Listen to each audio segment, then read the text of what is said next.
Hello students, welcome to my channel. तो students, आज हम लोग कर रहे हैं हमारी जो एनसीईआरटी की बुक चल रही है क्लास 6 की, उसका 7th चैप्टर। तो चैप्टर का नाम है motion and measurement of distances. There was a general discussion among the children in Paheli and Bujo's class about the places they had visited during the summer vacations. Someone had gone to their native village by train, then a bus, and finally a bullock cart. One student had traveled by an aeroplane. Another spent many days of his holidays going on fishing trips in his uncle's boat. तो इसमें generally बताया जा रहा है कि students के बीच में discussion चल रही है। वो लोग अपने समर वेकेशंस में अलग अलग जगह पे घूम के आए हैं। कोई ट्रेन से गया, उसके बाद बस, देन बलक कार्ट, कोई एरोप्लेन से गया, ठीक है, कोई बोट से फिशिंग ट्रिप किसी ने की। The teacher then asked them to read newspaper articles that mentioned about small wheeled vehicles that moved on the soil of Mars and conducted experiments. These vehicles were taken by spacecraft all the way to Mars. तो teacher अब उनको कहती है कि आप news article पढ़ो जो कि बता रहे हैं छोटे जो स्मॉल व्हील्ड व्हीकल्स जो मार्स की सॉइल पे चल के जो एक्सपेरिमेंट कंडक्ट कर रहे हैं, ठीक है। तो ये व्हीकल्स जो थे इनको स्पेशली मार्स तक लेके गए थे।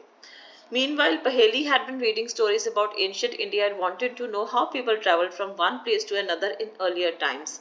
अब ये भी सोचने वाली बात है कि पुराने जो पहेली ये करेक्टर है वो सोच रही है कि एंशियंट इंडिया में जो पुराना इंडिया था वो उसकी स्टोरीज पढ़ रही थी, सोच रही थी उस टाइम पे लोग कैसे ट्रैवल करते होंगे।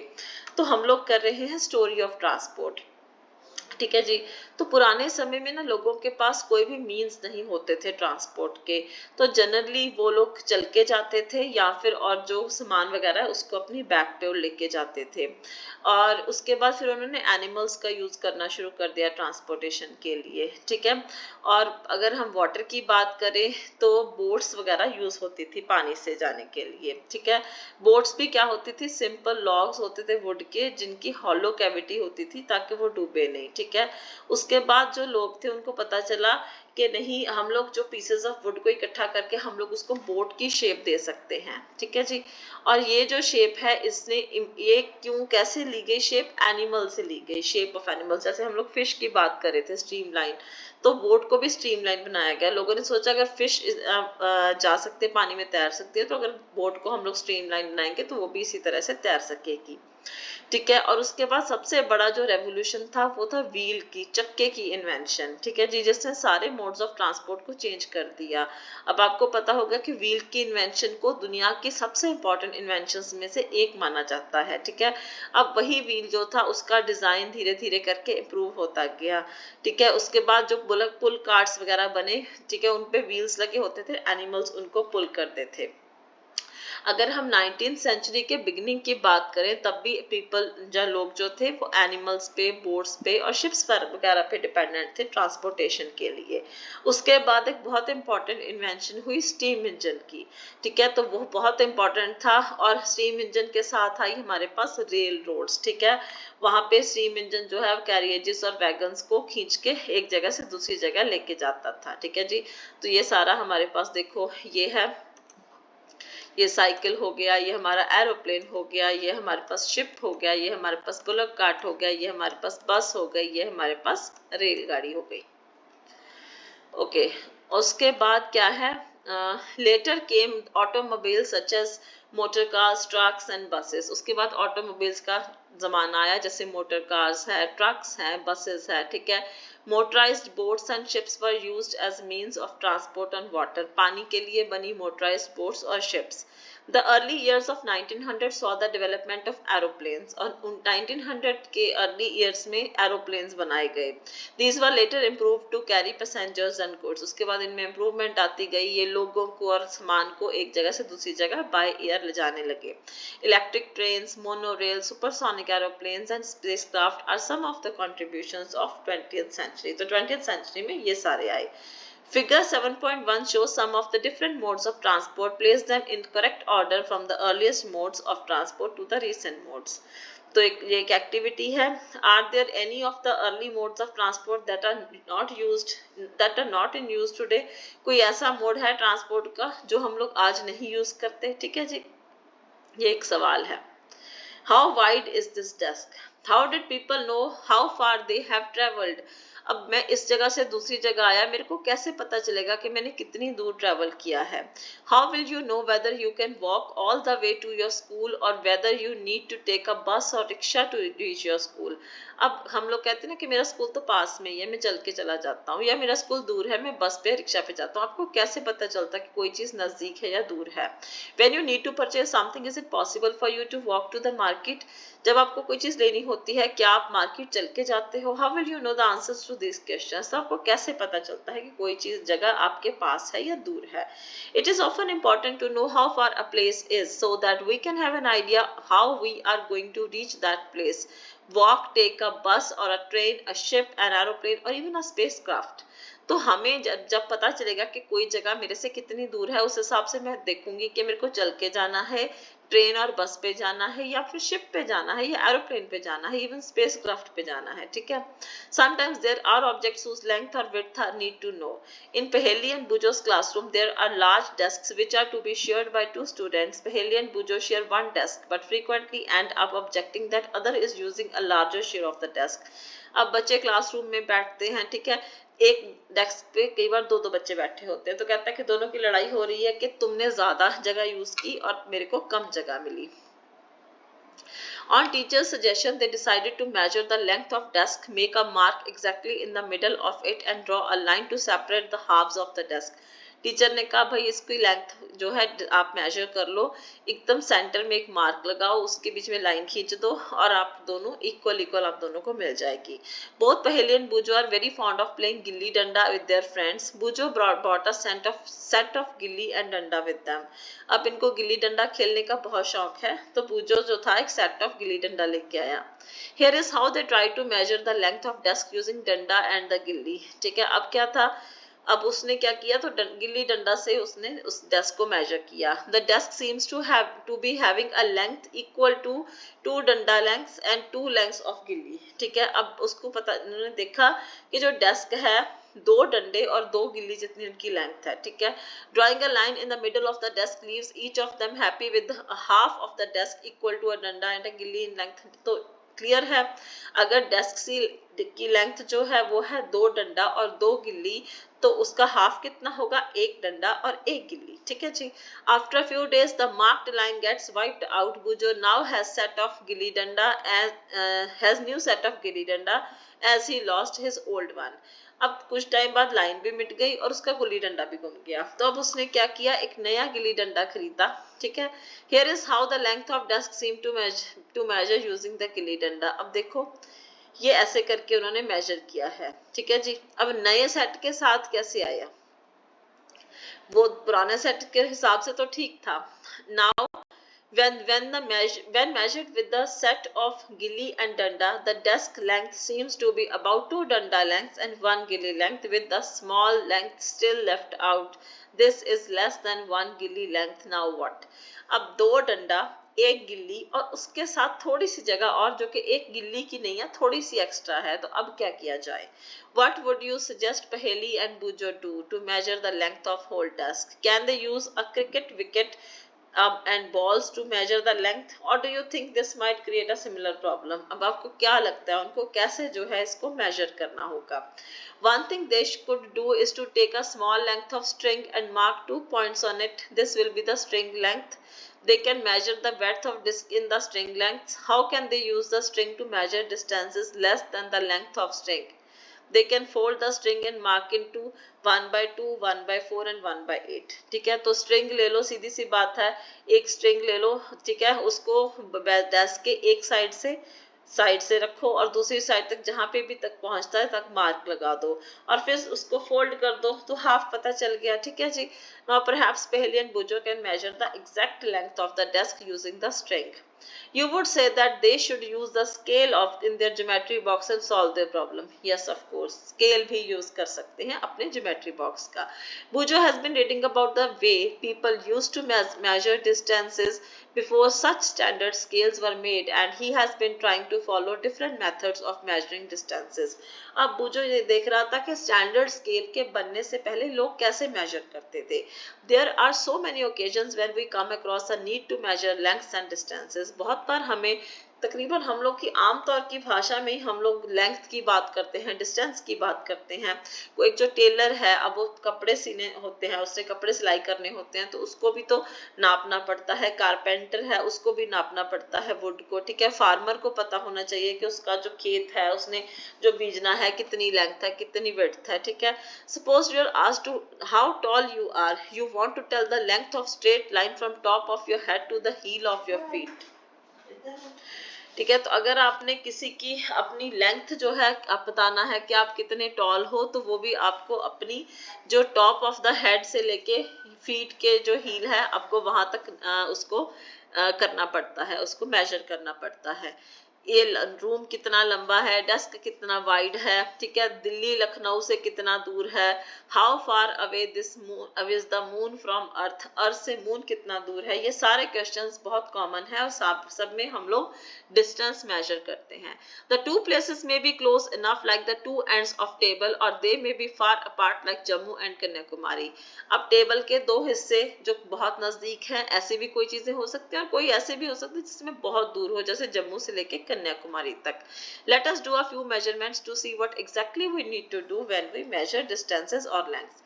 अब यहाँ पे एक एक्टिविटी है. ठीक है जी, एक्टिविटी क्या कहती है, using your foot as unit of length measure the length and breadth of classroom. आप अपने पैर को यूज करो. ठीक है, is it possible that while measuring these you may find some part remains to be measured as it is smaller than your foot.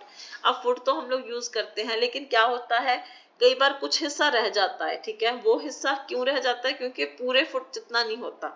Use a string to measure the length of a part of your foot as you did before. तो क्या करो कि एक string ले लो, उससे अपना पैर जो है उसको आप नाप लो कि कितना है. ठीक है जी. ओके, एक्टिविटी 2 की बात करें. Work in a group and each of you use hand span. यहाँ पे हैंड स्पैन को यूज करना है, तो यहाँ पे भी यही चीज हो सकती है. ठीक है, फिर भी आप जो है स्ट्रिंग को यूज करो. अपने हैंड स्पैन, जितना हैंड स्पैन है उतने आप स्ट्रिंग को यूज करो. We see that measurement means the comparison of an unknown quantity with some known quantity. तो measurement क्या है, जहाँ पे हम एक unknown quantity को एक known quantity के साथ compare करते हैं. This known fixed quantity is called a unit. ये जो known quantity है ना, इसको हम लोग unit बोलते हैं. The result of a measurement is expressed in two parts. One part is a number, the other part is the unit of measurement. जैसे बोलते हैं 2 सेंटीमीटर, 3 मीटर, तो पहला पार्ट होता है नंबर और दूसरा होता है उसकी यूनिट मेजरमेंट की. For example, if in activity 1 the length of room is found to be 12 lengths of your foot, then 12 is the number of foot length. अब 12 जो आपके फुट की लेंथ है उसके 12 बने, सपोज रूम है तो 12 फुट का हो गया. ठीक है जी. Now study all the measurements recorded in table 7.1 and 7.2. चलो ये तो एक्टिविटी है. Are all the measurements for the room using everybody's foot is equal. अच्छा, अब ये क्या पंगा है भाई, सबके फुट किसी का बड़ा है किसी का छोटा है, तो ये स्टैंडर्ड तो नहीं हो सकता. Are everybody's measurement by hand span of the width of the table equal. अब सभी का हाथ भी इक्वल नहीं होता. Perhaps the results could be different as the length of your hand span and that of your friends may not be same. Similarly the length of the foot may be slightly different for all the students. ठीक है, foot का भी length जो है वो अलग हो सकता है और हैंड का भी. Therefore, when you tell your measurement using your hand span or length of foot as a unit to others, they will not be able to understand how big the actual length is. ठीक है, अगर आप अपने foot की या अपने हाथ की बात करते हो तो सबका हाथ अलग अलग है, तो बंदे को नहीं पता चल सकता कि आप कितनी बात कर रहे हो लेंथ की या कितनी मेजरमेंट की. We see therefore that some standard units of measurement are needed that do not change from person to person. तो हमें कुछ ऐसी standard unit of measurement चाहिए जो कि person to person change ना हो. अगर हम पुराने समय की बात करें तो यहाँ पे उस टाइम पे length of foot, width of finger, ठीक है, step का distance वगैरह ये use होते थे as unit of measurements. The people of the Indus Valley civilization must have used very good measurements of length because we see evidence in excavations of perfectly geometrical constructions. अब हम सभी को पता है कि जो इंडस वैली सिविलाइजेशन है वहां के लोग बहुत अच्छी मेजरमेंट्स जो है वो यूज करते थे, क्योंकि एविडेंस है कि उनकी जो एक्सकवेशंस में मिलते हैं एविडेंस, उनकी ज्योमेट्रिकल कंस्ट्रक्शंस जो होती थी परफेक्ट होती थी। A cubit as length from elbow to finger tip was use in ancient Egypt. हमारी एल्बो से लेके हमारी फिंगर टिप तक को इसको क्यूबिट बोलते थे और ये एंशियंट इजिप्ट में यूज होता था and was also accepted as a unit of length in other parts of the world. और इसके अलावा वर्ल्ड के दूसरे पार्ट्स में भी इसको एक लेंथ का यूनिट माना जाता था। People also use the foot as unit of length in different parts of the world. लोग फुट को भी यूज करते थे, ठीक है, हम लोग आज भी फुट फीट इस कहते हैं, ठीक है। The length of foot used varied slightly from region to region. अब ये भी होता है कई रीजन में लोगों के पैर छोटे होते हैं, कई में बड़े होते हैं, तो ये रीजन टू रीजन भी डिफरेंट होता था। People measured a yard of cloth by the distance between the end of outstretched arm and their chin. अब ये क्लॉथ को कैसे देखते थे, अपनी आर्म को खोल लेते थे और वहां से आर्म के अब हाथ जैसे उंगली की टिप से लेके अपनी चिन तक मेजर करते थे। The Romans measured with their pace or steps. Romans अपने पैरों से, ठीक है जी, स्टेप से मेजर करते थे। इन ancient India small length measurement used वर एन अंगुल। उंगली से स्मॉल लेंथ यूज करते थे या फिर मुट्ठी से। Even today we can see flower sellers using their forearm as a unit of length for garlands in many towns of India. जो फ्लावर सेलर्स हैं जब वो हार बनाते हैं तो अपनी फोर आर्म को यूज करते हैं, ठीक है, as unit of measurement. Many such body parts continue to be in use as unit of length when convenient. However, everyone's body parts could be of slightly different size. अब सबके body parts जो हैं उनमें थोड़ा थोड़ा फर्क होता है। This must have caused confusion in measurement. तो confusion होना लाजमी है। In 1790 the French created a standard unit of measurement called the metric system. तो ये चीज आपने याद रखनी है कि standard unit of measurement जिसको आप metric system बोलते हो वो फ्रेंच ने लोगों ने डिस्कवर किया था 1790 में। For the sake of uniformity, scientists all over the world have accepted a set of standard units of measurement. Uniformity के लिए सारी दुनिया के जो साइंटिस्ट हैं उन्होंने एक स्टैंडर्ड सेट जो स्टैंडर्ड यूनिट्स ऑफ मेजरमेंट है उसको एक्सेप्ट किया हुआ उसके सेट को। The system of units now used is known as international system of units, इसको हम एसआई यूनिट भी बोलते हैं, ठीक है। बड़ी क्लासेस में ये बहुत इंपॉर्टेंट होगा, आप इसमें के बारे में डिटेल में पढ़ोगे। SI units, the SI unit of length is a metre. Length की अगर एसआई यूनिट की बात करें वो है हमारे पास metre. A metre scale is shown in figure 7.6, also shown in the 5 centimeter scale in your geometry box, ठीक है जी। अच्छा, एक मीटर में जो है उसको डिवाइड किया जाता है 100 इक्वल सेंटीमीटर्स में, तो 1 metre is equal to 100 centimetre. और उसके बाद 1 सेंटीमीटर को डिवाइड किया जाता है 10 mm में, तो 1 centimetre is equal to 10 mm। और अगर लार्जर यूनिट की बात करें तो हमारे पास किलोमीटर है और 1 किलोमीटर जो है वो 1000 मीटर के इक्वल होता है, ठीक है जी। Correct measurement of length in our daily life we use different various types of measuring devices using we use a metric scale for measuring length. Generally हम लोग मीट्रिक स्केल को यूज करते हैं। टेलर जो है टेप को use करते हैं। क्लॉथ मर्चेंट, ठीक है, टेलर टेप यूज करते हैं। Cloth merchant metre rod use करते हैं। Okay, for measuring the length of an object you must choose suitable device. You cannot measure the girth of a tree or the size of your chest using a meter scale. अब कई बार कोई चीज गोल होती है तो उसके लिए आप स्केल को नहीं यूज कर सकते, मेजरिंग टेप उसके लिए ज्यादा सुटेबल होती है, ठीक है जी। Such as the length of your pencil you can use a 515 centimetre scale. अब कई बार अगर छोटी लेंथ है तो आप लोग स्केल यूज कर सकते हो, लेकिन अगर बहुत बड़ी लेंथ है उसके लिए आप स्केल को नहीं यूज कर सकते। In taking measurement of a length we need to take care of the following. Place the scale in contact with the object along its length. ये तो बताया हुआ है कि कैसे मेजर करना है, ठीक है। तो यहाँ पे आपने रखा बिल्कुल जैसे 1 जहाँ पे शुरू होता है वहां पे रखा और वहां से लेके आपने यहाँ तक मेजर किया, ठीक है। यानी कि 0 मार्क पे आप रखते हो और वहां से लेके आप मेजर करते हो, ठीक है जी।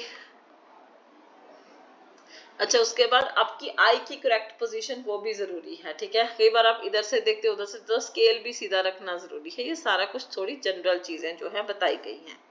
उसके बाद हम लोग बात करें एक्टिविटी 3 की, तो measure the height of your classmate. पहले हैंड स्पैन यूज करो, ठीक है। उसके बाद आप मीट्रिक स्केल यूज करके आप हाइट जो है वो भी मेजर कर सकते हो। ओके, तो इसमें थोड़ी सी जनरल चीजें हैं, तो इतना इम्पोर्टेंट कुछ नहीं है। उसके बाद कर्व्ड लाइन की अगर आपने लेंथ निकालनी है तो कैसे, we can not measure the length of curved line. अब मीट्रिक स्केल की हेल्प से आप कर्व्ड लाइन की लेंथ जो है मेजर नहीं कर सकते, उसके लिए आपको थ्रेड यूज करना होगा। ओके चलो ठीक है जी। अच्छा उसके बाद moving things around, think of some object you have seen recently. जैसे आप, अच्छा कोई चीज जब मूव कर रही है तो उसको आप कैसे जो है आप उसकी मेजर करोगे। दिस में include a school bag, mosquito, a table, people sitting on chairs और मूविंग अबाउट। अच्छा ये तो मूविंग थिंग्स के लिए है। ठीक है, द लिस्ट में also have a butterfly, dog, cow. आप सोचो आपके आसपास कौन कौन सी चीजें जो हैं वो मूव कर रही हैं। ठीक है, तो उसमें dog, cow, your hand, small baby, a fish in water, house, factory, piece of stone, horse, ball, bat, train, swing machine, wall clock, hands of clock, ये सारे। ठीक है जी, और ये मूविंग है। तो रेस्ट इनमें से आप देखो कि मूविंग कौन कौन सी है और रेस्ट में कौन कौन सी है। ठीक है, बेसिकली उन्होंने ये कहा है कि आप अपने आसपास के ऑब्जेक्ट्स देखो, जो रेस्ट पे है उसकी एक बनाओ। ठीक है, उनको एक साइड पे लिखो और जो मोशन में है उनको आप दूसरी साइड पे लिखो। अच्छा तो आपको कैसे पता चलता है कि कोई चीज खड़ी है या चल रही है, रेस्ट पे है, चल रही है। अब जब उसमें क्या होता है, बर्ड जो है जैसे वो एक जगह पे था फिर दूसरी जगह पे चला गया तो हाँ ये मूव कर रहा है। ठीक है जी, टेबल है वो यहीं पे था यहीं पे है तो वो रेस्ट में है। ओके अच्छा, अब इन्होंने एक और एक्टिविटी कही है कि आप ऐसी जगह ढूंढो जहाँ पे आंट हैं, जहाँ पे चींटियां हैं। ठीक है, वहां पे व्हाइट पेपर रख दो ग्राउंड पे और थोड़ी सी शुगर रख दो और आंट जो है वो शुगर की तरफ अट्रैक्ट होंगी और वो क्रॉल करेंगी। ठीक है, अब कोई एक आंट देखो और देखो कि वो कैसे जो है उसका पैटर्न कैसे है चलने का। ठीक है, तो ये रहा उसका motion of an ant. Okay जी, और उसके बाद अच्छा, अब जैसे हमारे पास एक क्लॉक है, ठीक है, स्विंग मशीन है, इलेक्ट्रिक फैन है। अब ये ऑब्जेक्ट्स मूव तो कर रहे हैं लेकिन एक जगह से दूसरी जगह जा रहे हैं क्या, नहीं। ठीक है, तो इसमें क्या है, उनके पार्ट्स जो है वो मूव कर रहे हैं। ठीक है जी, यहीं से हम देखेंगे कि टाइप ऑफ मोशन क्या है। You may have observed the motion of a vehicle on a straight road, march past of soldiers in a parade और the falling of a stone. अब आप देखते हो कि व्हीकल सीधी रोड पे जा रहा है या फिर सोल्जर्स जब मार्च पास्ट कर रहे हैं परेड में, या फिर कोई स्टोन जो है वो गिर रहा है। तो ये कैसी मोशन है। Sprinters in a 100 metre race also move along the straight track. जो भागने वाले लोग होते हैं, ठीक है, जो दौड़ लगाते हैं वो भी स्ट्रेट ट्रैक पे जैसे भागते हैं। Can you think of more such example from our surroundings. ठीक है, तो यहाँ पे सब क्या है, सब लोग स्ट्रेट लाइन में मूव कर रहे हैं। तो ये सारी एग्जांपल है जहाँ पे स्ट्रेट लाइन पे मूव कर रहे हैं। अब आप एक थ्रेड लो, उसके साथ आप एक स्टोन बांध दो। ठीक है, अब आप देखो उसको हाथ के साथ वर्ल कर दो, उसकी मोशन देखो कैसी मोशन है, वो है सर्कुलर पाथ। ठीक है, the distance of the stone from your hand remains the same. अब जब आप उसको हाथ से घुमाओगे तो स्टोन का डिस्टेंस आपके हाथ से सेम रहेगा। वो मूव कर रहा है सर्कुलर पाथ में बट डिस्टेंस सेम है, आप इसको बोलोगे सर्कुलर मोशन। ठीक है, the motion of a point marked on the blade of an electric fan और the hands of a clock, ये सारे जो है सर्कुलर मोशन है। द इलेक्ट्रिक फैन और the clock by themselves are not moving from one place to another but the blades of fan rotate and so do the hands of a clock। चाहे हम fan के blades की बात करें चाहे हम clock के हैंड्स की बात करें, ठीक है, तो ये जो है वो रोटेट कर रहे हैं। ठीक है, खुद नहीं हिल रहे, एक जगह से दूसरी जगह नहीं जा रहे, लेकिन इनके पार्ट्स जो है वो मूव कर रहे हैं। If we mark a point anywhere on the blade of a fan or on the hands of clock, the distance of this point from the center of the fan or the clock will remain the same after the rotate. अब यहाँ पे suppose आपने mark लगा दिया तो जहां मर्जी ये रोटेट होता जाए वो जो है डिस्टेंस सेंटर से इक्वल ही रहेगा हर तरफ। In some cases an object repeats its motion after some time. जैसे हम लोग पेंडुलम की बात करते हैं, ठीक है जी, जैसे हम लोग ये वाले जो हम पुराने क्लॉक हुआ करते थे ना, कि यहाँ पे जो है इस तरफ जाएगा और इस तरफ जाएगा, ये पीरियोडिक मोशन होती है कि ऑब्जेक्ट अपनी मोशन को रिपीट करता है, इतना ही इस तरफ फिर उस तरफ फिर वापस फिर इस तरफ से उस तरफ से फिर अपनी जगह पे वापस। ठीक है, तो ये है आपकी पीरियोडिक मोशन जो कि आप पेंडुलम में ऑब्जर्व करते हो। पेंडुलम हो गया, झूला हो गया, जितना आगे उतना पीछे, जितना आगे उतना पीछे। ठीक है, ये होता है एक पीरियड में पीरियोडिक मोशन। तो यहाँ पे बेसिकली क्या है कि कोई भी ऑब्जेक्ट या उसका पार्ट जो है वो रिपीट करता है मोशन को after a fixed interval of time. Did you observe a swing machine? ठीक है, you must have observe that it remains at the same location while any point on it's wheel moves with a circular motion. अब आपने कपड़े सीने वाली machine देखी है, ठीक है, तो उसका जो व्हील है वो सर्कुलर मोशन में मूव कर रहा है. It also has a needle, needle up down move कर रही है as long as the wheel rotate. जब तक व्हील रोटेट करेगा तब तक ही नीडल जो है वो मूव करती है, तो नीडल की पीरियोडिक मोशन है. Have you observed closely the motion of ball along the ground? अब बॉल है, आप उसको ग्राउंड पे चला दो, ठीक है, उसको धक्का दे दो तो आप उसकी मोशन देखो. The ball is rolling on the ground, rotating as well as moving forward around the ground. अब वो रोटेट भी कर रही है और आगे भी जा रही है. Thus the ball undergoes rectilinear motion as well as rotational motion. आगे फॉरवर्ड भी मूव कर रही है और खुद में घूम भी रही है, तो ये दो मोशंस है, ठीक है. कौन कौन सी है? उसकी रेक्टिलिनियर मोशन है और उसके पास रोटेशनल मोशन हो रही है उसकी. Can you think of other examples where objects undergo the combinations of different types of motions? We did many measurement activities and discussed some kinds of motion. We saw that motion is a change. अच्छा, motion की हमारे पास फिर example क्या है कि motion क्या है? Change in the position of an object with time. जब भी ऑब्जेक्ट की पोजीशन टाइम के साथ चेंज होती है वो है motion. The change in this position can be determined through distance measurements. This allows us to know how fast or slow the motion is. ठीक है, अब हम डिस्टेंस के हिसाब से देखते हैं कि इतने यहाँ से लेके वहां तक वो कितने डिस्टेंस, यहाँ से लेके वहां तक उसने डिस्टेंस कितने टाइम में कवर किया, तो वो बताता है उसकी speed. The movement of a snail on a ground, butterfly flitting from flower to flower, river flowing, aeroplane flying, moon going around the earth, blood flowing inside our bodies, हर जगह पे क्या है? हमारे आसपास मोशन है. Okay students, so this was all about this chapter. ठीक है जी, तो मिलती हूँ मैं आपको अगली वीडियो में. तब तक के लिए स्टडी हार्ड एंड जय हिंद.